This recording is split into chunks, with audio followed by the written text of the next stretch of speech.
Hey there guys, what is going on, and welcome back yet again to another Gran Turismo 7 setup video for the channel. This is one of our revised setups for the Mercedes AMG GT3. I've made this setup a little bit more better and faster overall.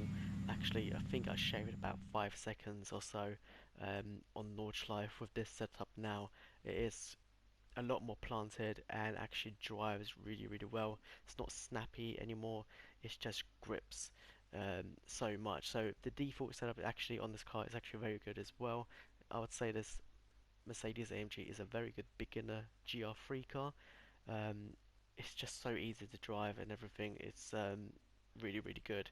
The only drawback is it doesn't really have enough power, I don't think, to be like kind of like a top tier car, but that's just my opinion on that subject. So let's go ahead and look at the setups I have for this car. So I've got two setups. I've got a fully maxed out one, and also I've got a BOP focus setup as well.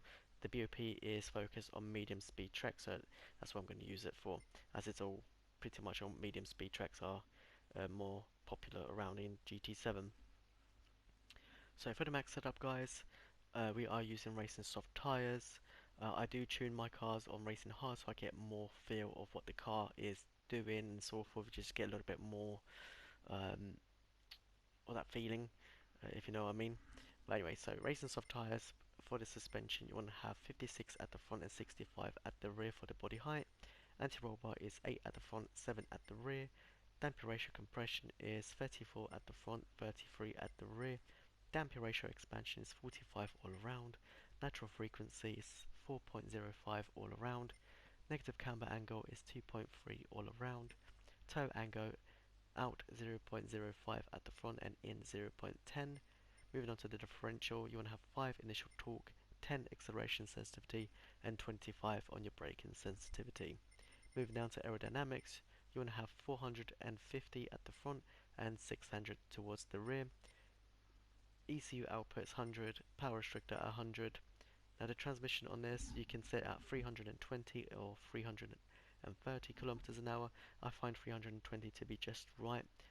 Nice balance between acceleration and speed. Moving down to the parts section, you want to equip your high RPM turbo, and then moving down to the brake controller. For this you can run at -1 or 0, which is what I'm doing. It just really depends on the track and your preference there. Now moving on to the BOP focus setup. So for the BOP one, as I mentioned, we are using a medium speed BOP setting here. So for this particular one, I actually just go on to Nordschleife and just have BOP equipped, and it just gives me the BOP that I need. And this is the BOPs we use for my racing league as well that I'm a part of. So for this particular car, there's not much changes here. The only differences is the initial torque on the differential is 8 and 12 at the acceleration sensitivity. For the power restriction, because you want to bring that down to 541, you want power restrictor at 89 and then your ECU output at 99. If you do that the other way around, you lose a little bit of torque, and that will hurt your top speed and acceleration a little bit. And also I have tried this setup and changing down the power to fit whilst having a turbocharger equipped as well. You don't really get any gains. You actually lose out on your torque as well and your speed, so I wouldn't bother with this car having a turbocharger equipped. No turbocharger, and just bring those dampers down to what it is.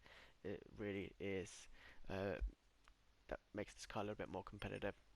And then for your transmission ratio, you want to have that set at 200 kilometers an hour, and then copy these individual gear ratios to get this exact gearing.